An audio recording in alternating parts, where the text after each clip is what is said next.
Welcome to our study channel. I hope you are doing best. Today we will discuss about future perfect continuous tense. In the earlier video, we have already discussed about all sub part of present tense and all sub part of past tense. And we had also discussed all sub part of future tense except future perfect continuous tense. In this video, we will briefly discuss about future perfect continuous tense. So without wasting so much time, so let's go to our topic. Today topic is future perfect continuous tense. Future means होता है भविष्य और perfect means होता है पूर्ण होना और continuous means होता है जारी रहना. यानी कि भविष्य काल में किसी कार्य के जारी रहने की सूचना मिलती है और समय भी दिया होता है तो वो फ्यूचर परफेक्ट कंटिन्यूअस टेंस के अंतर्गत आता है.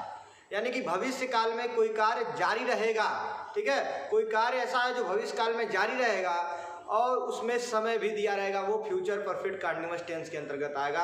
अगर उस सेंटेंस में समय नहीं दिया रहता है, काम जारी रहता है तो वो फ्यूचर कंटिन्यूअस हो जाएगा. लेकिन अगर समय दे दिया रहता है तो वो फ्यूचर परफेक्ट कंटिन्यूअस टेंस होगा. इसकी पहचान क्या? हिंदी वाक्य अंत में रहा होगा, रहे होंगे, रही होंगी. हिंदी वाक्य अंत में रहा होगा, रहे होंगे, रही होंगी आदि आते हैं और समय भी दिया होता है तो फ्यूचर परफेक्ट कंटिन्यूअस टेंस होता है. देखिए, इस प्रकार के टेंस में भविष्य में कोई कार्य जारी रहता है. इस प्रकार के टेंस में भविष्य में कोई कार्य जारी रहता है तो वाक्य में समय भी दिया रहता है. ठीक है ना. पहचान नंबर 2, हिंदी वाक्य अंत में रहा होगा, रही होगी, रहे होंगे आदि आते हैं और यहाँ मैं लिख देता हूँ समय भी दिया रहता है. ठीक है ना, समय भी दिया रहता है. ये हो गया पहचान. जब भी हम कोई भी टेंस पढ़ते हैं तो पहला जो उसका स्टेप होता है वो you have to recognise the tense, की मतलब वो कौन सा टेंस है और किस प्रकार से वो टेंस बनेगा. तो जब आप पहचान जाएंगे कि वो कौन सा टेंस है, यानी कि प्रेजेंट इंडिफिनिट है, प्रेजेंट कंटीन्यूअस है, पास्ट परफेक्ट है या फ्यूचर परफेक्ट कंटीन्यूअस, जब आप पहचान जाएंगे कि ये कौन सा टेंस है, फिर उस टेंस का आप रूल या फार्मूला याद करेंगे ताकि वो ट्रांसलेशन बन जाए. तो सबसे पहले स्टेप जो होगा वो आपको रिकॉग्नाइजेशन ऑफ टेंस होगा कि आप टेंस को कैसे पहचानेंगे. ठीक है. तो इस प्रकार टेंस में भविष्य में कोई कार्य जारी रहता है तो वाक्य में समय भी दिया रहता है. यानी कि भविष्य में कोई कार्य जारी रहेगा और समय भी दिया रहेगा तो वो फ्यूचर परफेक्ट कंटीन्यूअस टेंस होगा.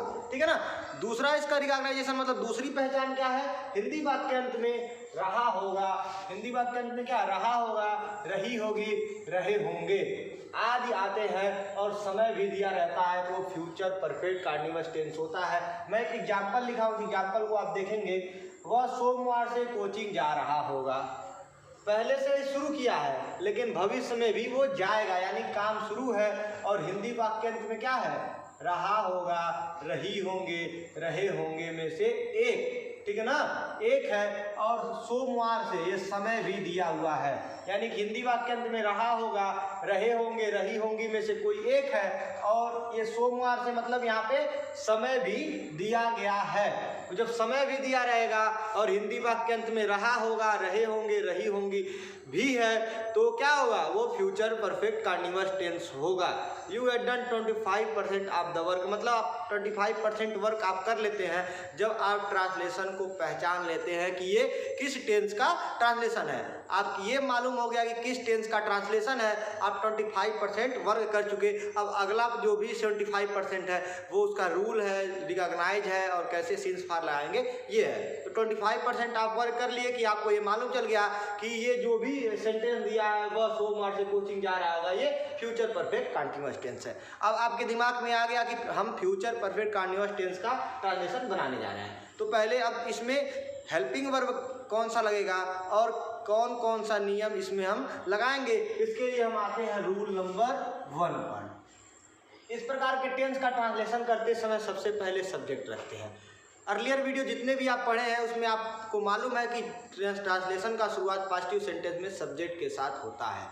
तो जब फ्यूचर परफेक्ट कंटीन्यूअस टेंस आएगा तो पहले सब्जेक्ट रखेंगे, सब्जेक्ट के बाद हेल्पिंग वर्ब तुरंत आता है. सभी टेंस में पॉजिटिव सेंटेंस में जो भी सब्जेक्ट के बाद तुरंत हेल्पिंग वर्ब आएगा. यानी कि helping verb future perfect continuous tense का आज आप नोट कर लेंगे. फ्यूचर परफेक्ट कंटीन्यूअस टेंस का helping verb will have been और शैल हैव बीन में से कोई एक होगा. यानी सब्जेक्ट के बाद विल हैव बीन और शैल हैव बीन का यूज करेंगे. जो ही हेल्पिंग वर्ब का यूज करेंगे उसके बाद वर्ब के फर्स्ट फॉर्म में आईएनजी लगाएंगे. यानी कि subject helping verb will have been और शैल हैव बीन और वर्ब के फर्स्ट फॉर्म में आईएनजी लगाएंगे। वर्ब के फर्स्ट फॉर्म में आईएनजी लगाने के बाद ऑब्जेक्ट रखेंगे, ऑब्जेक्ट के बाद सिंस और फार में से कोई एक रखेंगे, फिर जो समय दिया रहेगा उसे हम रख देंगे। थोड़ा सा लंबा फार्मूला हुआ, लेकिन ये वीडियो आपको देखने के बाद फ्यूचर परफेक्ट टेंस इतना आसान लगने लगेगा कि ऐसा लगेगा फ्यूचर परफेक्ट कंटीन्यूअस टेंस कुछ है ही नहीं। लेकिन इस वीडियो को देखने से पहले आप अर्लियर जो मैं वीडियो बनाया हूँ यानी कि प्रेजेंट परफेक्ट कंटीन्यूअस टेंस और पास्ट परफेक्ट कंटीन्यूअस टेंस अच्छी तरह से देखें ताकि फ्यूचर परफेक्ट कंटीन्यूअस टेंस तुरंत आपको समझ में आ जाए। इस वीडियो को समझने से पहले आप लोग पेन और कॉपी जरूर लेंगे ताकि जो भी स्ट्राइकिंग पॉइंट है उसे आप नोट करते चलिए, ठीक है। तो आते हैं हम रूल नंबर 1 पे। इस प्रकार के टेंस का ट्रांसलेशन करते समय सबसे पहले सब्जेक्ट रखते हैं, फिर हेल्पिंग वर्ब सहायक क्रिया विल हैव बीन और शैल हैव बीन में से कोई एक रखेंगे और वर्ब के फर्स्ट फॉर्म में आईएनजी लगाते हैं, ठीक है ना। ट्रांसलेशन करते समय पहले क्या है, पहले सब्जेक्ट रखेंगे, सब्जेक्ट के बाद helping verb will have been और शैल हैव बीन में से कोई एक रखेंगे, वर्ब के फर्स्ट फॉर्म में आईएनजी लगाएंगे, उसके बाद ऑब्जेक्ट आएगा, फिर सिंस और फार लगाते हैं, ठीक है ना। कुछ भी नहीं करना है, सब्जेक्ट के बाद विल हैव बीन और शैल हैव बीन, वर्ब के फर्स्ट फॉर्म में आईएनजी, ऑब्जेक्ट रखेंगे, सिंस और फार लगाएंगे, ठीक है ना। सिंस और फार लगाएंगे तो सबसे पहले आपके दिमाग में स्ट्राइक किया होगा कि सिंस और फार कहाँ लगाएंगे। मैं सिंस और फार का लास्ट में जिक्र करता, इसके पहले वाले वीडियो में भी मैं सिंस और फार के बारे में बहुत ही ब्रीफली डिस्क्राइब कर चुका हूँ। इस वीडियो में मैं बताऊँगा सिंस और फार, तो तुरंत मैं बता रहा हूँ सिंस और फार कहाँ लगेगा। काम में जब शुरू होने का समय मालूम होगा, जब कोई वर्क है उसके शुरू होने का समय मालूम है और उसमें लगा हुआ समय नहीं मालूम है, बस शुरू होने का स्टार्टिंग पॉइंट दिया हुआ है, तब सिंस का प्रयोग करेंगे। और जब काम में लगा हुआ पूरा समय मालूम है, टोटल समय मालूम है कि काम में कितना समय लगा है, तब फार का प्रयोग करेंगे। जैसे एग्जाम्पल है, वह सोमवार से कोचिंग जा रहा होगा। कोचिंग कब से शुरू किया है, सोमवार से ना, वह सोमवार से कोचिंग जा रहा होगा। कोचिंग वो कब से शुरू किया, सोमवार से, यानी काम के शुरू होने का समय मालूम है, तो काम के शुरू होने का समय मालूम होगा तो सिंस का प्रयोग करेंगे। अगर यही एग्जाम्पल रहता, वह 10 दिन से कोचिंग जा रहा होगा, वह 10 दिन से कोचिंग जा रहा होगा, यानी कोचिंग वो 10 दिन से जा रहा है, तो काम में जो लगा हुआ समय मालूम है, तब वो फार का प्रयोग होगा। यहाँ पे देखिए मैं लिख दिया सिंस और फार। सिंस और फार मतलब जब स्टार्टिंग पॉइंट ऑफ टाइम दिया रहेगा, मतलब जब स्टार्टिंग पॉइंट दिया रहेगा तो सिंस का प्रयोग करेंगे, जब काम में लगा हुआ पूरा समय मालूम रहेगा तो फार का प्रयोग करेंगे, ठीक है ना। नोट नंबर 2, ये नोट नंबर 1 है और ये नोट नंबर 2 है, ठीक है ना। नोट नंबर 2 में क्या, आई वी के साथ शैल हैव बीन का प्रयोग करेंगे, ठीक है ना। आई वी के साथ शैल हैव बीन का प्रयोग करेंगे और बाकी के साथ विल हैव बीन का प्रयोग करेंगे, ठीक है ना। ये जो फार्मूला है तीनों चारों, वो आप जब भी ट्रांसलेशन बनाएंगे तो कॉपी के ऊपर लिखेंगे ताकि इस फार्मूले को देख के आप ट्रांसलेशन बना सके। पॉजिटिव सेंटेंस में क्या, सब्जेक्ट विल हैव बीन और शैल हैव बीन में से कोई एक रहेगा, वर्ब के फर्स्ट फॉर्म में आईएनजी लगाएंगे, फिर ऑब्जेक्ट, ठीक है ना, फिर सिंस और फार लगाएंगे। निगेटिव सेंटेंस में क्या होगा, विल और विल हैव बीन के बीच में नॉट लगाएंगे, यानी कि विल नॉट बीन और shall not, will not have been और शैल नॉट हैव बीन, ठीक है ना। इंट्रोगेटिव सेंटेंस में सिर्फ विल और शैल को ही सब्जेक्ट से पहले रखेंगे, उसके बाद सब्जेक्ट आएगा, उसके बाद हैव बीन आएगा। इंट्रोगेटिव सेंटेंस 2 प्रकार से बनता है। एक इंट्रोगेटिव सेंटेंस ये होता है सीधा पहले क्या से ही क्वेश्चन, क्या से ही सेंटेंस शुरू करता है, उसमें विल और शैल को आप सब्जेक्ट से पहले रख देंगे। लेकिन कभी कभी सेंटेंस के बीच में, ठीक है ना, बाहर क्या नहीं लिखा रहता, सेंटेंस के बीच में कब कहाँ किसको दिया रहता है, तो उसी इंट्रोगेटिव वर्ड से ही ट्रांसलेशन को शुरू करेंगे। उसके बाद विल और शैल में से कोई एक रखेंगे, फिर सब्जेक्ट आएगा, फिर हैव बीन आएगा, फिर वर्ब में आईएनजी, ऑब्जेक्ट, सिंस, फार और टाइम, यानी कि ऊपर जैसे है उसी तरह से हो जाएगा, ठीक है ना। पहले हम सीधा आते हैं एग्जाम्पल पे। वह सोमवार से कोचिंग जा रहा होगा, वह सोमवार से कोचिंग जा रहा होगा। तो सबसे पहले हम क्या करेंगे, ट्रांसलेशन को पहचानेंगे। ट्रांसलेशन को पहचानने के बाद दूसरा स्टेप में हम क्या करेंगे, याद करेंगे कि जो ट्रांसलेशन हम बना रहे हैं उसका हेल्पिंग वर्ब क्या होगा, ठीक है ना। तीसरे स्टेप में हम क्या करेंगे, उस टेंस का फार्मूला कॉपी के ऊपर लिखेंगे और चौथे स्टेप में क्या करेंगे, हम ट्रांसलेशन बनाएंगे। तो पहले स्टेप में हम क्या करेंगे, ट्रांसलेशन को पहचानेंगे कि कौन सा ट्रांसलेशन दिया गया है। सपोज दैट ये आपको नहीं मालूम है कि ये फ्यूचर परफेक्ट कंटीन्यूअस टेंस का ट्रांजिशन मैं बना रहा हूँ। आप दिमाग से एकदम निकाल दीजिए मैं फ्यूचर परफेक्ट कंटीन्यूअस टेंस का ट्रांजिशन बना रहा हूँ।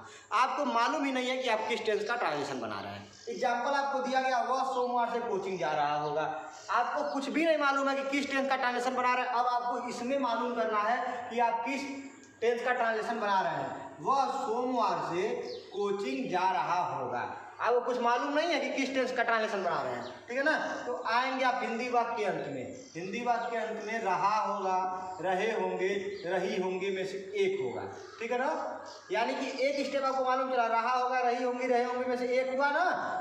उसके बाद समय, वह सोमवार से है, समय भी दिया हुआ है। यानी कि अगर हिंदी वाक्य के अंत में रहा होगा, रहे होंगे, रही होंगी और समय भी दिया रहेगा तो फ्यूचर परफेक्ट कंटीन्यूअस टेंस होगा। यानी देखिए हिंदी वाक्य में रहा होगा, रही होगी, रहे होंगे भी दिया है और समय दिया रहेगा तो फ्यूचर परफेक्ट कंटीन्यूअस टेंस में होगा। तो एग्जांपल देखिए, हिंदी वाक्य में रहा होगा, रही होगी, रहे होंगे में से कोई एक है और समय भी दिया गया है, ये सोमवार से समय है, समय भी दिया रहेगा तो फ्यूचर परफेक्ट कंटीन्यूअस टेंस होगा। यानी कि आप 25% वर्क कर चुके, यानी कि आप फर्स्ट स्टेप में आप काम कर चुके कि आपको मालूम चल गया कि ये कौन सा टेंस है, फ्यूचर परफेक्ट कंटीन्यूअस टेंस। आपको मालूम चल गया कि ये फ्यूचर परफेक्ट कंटीन्यूअस टेंस है। तो अब आपको मालूम चल गया कि ये फ्यूचर परफेक्ट कंटीन्यूअस टेंस है तो आप तुरंत दिमाग में दौड़ाइए कि फ्यूचर परफेक्ट कंटीन्यूअस टेंस का हेल्पिंग वर्ब क्या था, ठीक है ना। तो फ्यूचर परफेक्ट कंटीन्यूअस टेंस का हेल्पिंग वर्ब क्या है, विल हैव बीन और शैल हैव बीन। अब जब आपको ये मालूम चल गया किसी टेंस का हेल्पिंग वर्ब क्या है तो आप 25% और वर्क कर चुके। यानी कि आपको पहले तो ट्रांजेक्शन पता चल गया किस टेंस का है तो 25% आप वर्क कर चुके फ्यूचर परफेक्ट कंटीन्यूअस टेंस। अब फ्यूचर परफेक्ट कंटीन्यूअस टेंस का helping verb will have been और शैल हैव बीन होता है। ये आपको मालूम चल गया, 25% वर्क और कर चुके, यानी 50% वर्क आप कर चुके। अब फ्यूचर परफेक्ट कंटीन्यूअस टेंस का ये फार्मूला आप कॉपी के ऊपर लिखेंगे और करना शुरू करेंगे। ये पॉजिटिव सेंटेंस है ना, तो पॉजिटिव सेंटेंस का ये रूल नंबर 1 देखेंगे। पहले सब्जेक्ट आएगा, फिर विल हैव बीन और शैल हैव बीन आएगा, ठीक है ना। तो सब्जेक्ट आपको मालूम करना है। आपको मैं बताया था कि सभी वीडियो में बताता हूँ सब्जेक्ट कैसे मालूम करना है। सब्जेक्ट आपको उसी तरह से आंख मूंद के नहीं मालूम करना है। सब्जेक्ट आपको इसी टेंस में आपको प्रश्न पूछना है, ठीक है ना। वह सोमवार से कोचिंग जा रहा होगा, तो इसमें कौन लगाइए आप, वह हटा के कौन का प्रश्न लगाइए। कौन सोमवार से कोचिंग जा रहा होगा, उत्तर में आएगा वह, तो जो उत्तर आएगा वही सब्जेक्ट होगा ये। यानी कि हमें सब्जेक्ट मिल गया ही। मैं कुछ नहीं कर रहा हूँ, अब इसी के हिसाब से बनाऊंगा, मैं अपना कोई दिमाग नहीं लगाऊंगा, ठीक है ना। तो पहले सब्जेक्ट हो गया ही, सब्जेक्ट के बाद विल हैव बीन और शैल हैव बीन में से कोई एक रखना है। तो आपको मालूम होना चाहिए कि विल हैव बीन कहाँ लगता है और शैल हैव बीन कहाँ लगता है। नोट नंबर 2 में बताया, आई और वी के साथ शैल हैव बीन और बाकी के साथ हैव बीन। तो ही के साथ क्या होगा, ही के साथ विल हैव बीन, वी के साथ, ही के साथ will have been, he will have, ठीक है ना, ही विल हैव बीन होगा। सब्जेक्ट के बाद विल हैव बीन कर लिए। अब वर्ब में आईएनजी लगाना है, वर्ब के फर्स्ट फॉर्म में आईएनजी लगाना है। मैं आपको वर्ब खोजना भी इसी ट्रांसलेशन में क्वेश्चन पूछ के वर्ब खोजना है, हवा हवाई में क्वेश्चन नहीं पूछ के वर्ब खोजना है। वर्ब और सब्जेक्ट सबसे कंपलसरी और सबसे इम्पॉर्टेंट होता है। अगर आप वर्ब और सब्जेक्ट नहीं खोज पाएंगे तो सब कुछ आगे गलत हो जाएगा। तो मैं सब्जेक्ट बता दिया हूँ कैसे खोजना है, वर्ब भी मैं बताऊंगा कैसे खोजना है। इसके पहले वाले वीडियो में भी मैं उसको बहुत ही ब्रीफली डिस्कस किया हूँ, ठीक है ना। तो वर्ब के लिए एक जेन्युइन प्रश्न क्वेश्चन इसमें पूछेंगे और एक जेन्युइन फार्मूला और है कि अगर कोई वर्ड है उसमें एक्शन हो रहा है और उसको मूल रूप मिल जाने पे उसके अंत में ना आएगा तो वो भी वर्ब हो जाएगा। आइए देखते हैं कैसे। वर्ब में यहाँ तक हम लोग हो गया ना, सब्जेक्ट कर दिए, विल हैव बीन रख दिए, उसका तो वर्ब में आईएनजी लगाना है। इसमें प्रश्न पूछते हैं, वह सोमवार से कोचिंग जा रहा होगा, ठीक है ना। अब इसमें क्वेश्चन पूछेंगे, वह सोमवार से कहाँ जा, वह सोमवार से क्या कर रहा होगा, ठीक है ना। वह सोमवार से क्या कर रहा होगा, तो वह सोमवार से कोचिंग जा रहा होगा। तो कोचिंग में कोई एक्शन नहीं है ना, कोचिंग तो बस ऐसे ही हो जाएगा, कोचिंग में कोई कार्य नहीं हो रहा होगा। लेकिन जा रहा होगा यानी कि जाना, जाना में एक्शन हो रहा है, कार्य हो रहा है, वर्क हो रहा है, तो जाना जो है वर्ब होगा। तो वर्ब में आईएनजी लगाएंगे तो जाना का गो होगा और वर्ब में आईएनजी जब लगेगा तो गोइंग हो जाएगा, he will have been going, ठीक है ना। वर्ब के बाद ऑब्जेक्ट, ऑब्जेक्ट क्या है, कहाँ जा रहा होगा, कहाँ जा रहा होगा, कोचिंग ना, तो कोचिंग उसका ऑब्जेक्ट हो जाएगा, ठीक। कोचिंग जो है ऑब्जेक्ट हो गया, he will have been going coaching, ठीक है ना। यहाँ तक हम ऑब्जेक्ट के बाद आ गए। उसके बाद क्या है, सिंस और फार। सिंस और फार में से कोई एक रखते हैं। मैं आपको स्टार्टिंग में ही बताया हूँ कि जब स्टार्टिंग ऑफ वर्क मतलब कि समय, कार्य के शुरू होने का समय दिया रहेगा तो सिंस का यूज करेंगे। जब काम में लगा हुआ पूरा समय मालूम होगा, ठीक है ना, जब काम में लगा हुआ पूरा समय मालूम होगा तो हम फार का प्रयोग करेंगे। यानी कि स्टार्टिंग पॉइंट दिया रहेगा तो सिंस का प्रयोग करेंगे, ड्यूरेशन ऑफ वर्क दिया रहेगा तो हम फार का प्रयोग करेंगे। इस ट्रांजेक्शन देखिए क्या दिया है, वह सोमवार से कोचिंग जा रहा होगा। कोचिंग कब से शुरू किया है, सोमवार से, यानी कि जब वो कोचिंग शुरू किया है तो शुरू होने का समय मालूम है, ठीक है ना, यानी कि काम में शुरू होने का समय मालूम है। अगर यही दिया रहता कि वो 10 दिन से कोचिंग जा रहा है तो कोचिंग 10 दिन से जा रहा है, काम में लगा हुआ समय मालूम है। जब काम में लगा हुआ समय मालूम होगा तो फार का प्रयोग करेंगे, और जब काम के शुरू होने का समय मालूम रहेगा तो सिंस का प्रयोग करेंगे। वह सोमवार से कोचिंग जा रहा है, काम में शुरू होने का समय मालूम है तो सिंस का प्रयोग करेंगे। He will have been going coaching since, ठीक है ना, सिंस, ठीक है। क्या सिंस और फार हो गया। अब टाइम जो समय है वो लिख देंगे। समय क्या है, मंडे, सोमवार। He will have been going coaching since Monday. कुछ करना है, कुछ नहीं करना है, इसी फार्मूला पे रखते चले जाना है। अगर यही रहता वह सोमवार से कोचिंग नहीं जा रहा होगा, यहाँ पे सोचिए नहीं आ गया, वह सोमवार से कोचिंग नहीं जा रहा होगा तो निगेटिव सेंटेंस उठाएंगे। सब्जेक्ट कुछ नहीं करना है, नॉट, विल और हैव बीन के बीच में नॉट लगा देना, यानी कि विल नॉट हैव बीन और शैल नॉट हैव बीन। वह सोमवार से कोचिंग जा रहा होगा। कौन कोचिंग जा रहा होगा, वह सब्जेक्ट हो गया ही के हिसाब से विल हैव बीन होगा, तो नहीं जा रहा होगा तो विल नॉट हैव बीन हो जाएगा, will not have been, he will not have been हो गया, ठीक है ना। उसके बाद क्या है, वर्ब गोइंग है, ठीक है ना। वर्ब के बाद क्या है, वर्ब के बाद ऑब्जेक्ट है, ऑब्जेक्ट कोचिंग है, ठीक है ना। सोमवार से है तो सिंस का प्रयोग करेंगे क्योंकि स्टार्टिंग पॉइंट का समय मालूम है, ठीक है। स्टार्टिंग पॉइंट जब मालूम रहेगा तो सिंस का प्रयोग करेंगे, और जब काम में पूरा लगा हुआ समय मालूम रहेगा तो फार का प्रयोग हम करेंगे, ठीक है ना। अब इंट्रोगेटिव सेंटेंस में अगर ये नहीं हटा दिया जाए, ठीक है ना, नहीं हटा दिया जाए रहता तब भी कोई फर्क नहीं पड़ता, लेकिन हटा दिया जाए। अब यहाँ पे दिया जाए क्या, यहाँ पे दिया जाए क्या, और यहाँ पे कर दिया जाए इंट्रोगेटिव साइन। अब हो गया, क्या वह सोमवार से कोचिंग जा रहा होगा, क्या वह सोमवार से कोचिंग जा रहा होगा, ठीक है ना। इंट्रोगेटिव सेंटेंस है तो इंट्रोगेटिव सेंटेंस का नियम नंबर 1 देखेंगे। क्या आ गया पहले ना, जब क्या पहले आ जाएगा तो विल और शैल से ही हम ट्रांजेक्शन की शुरुआत करेंगे, विल और शैल से ही।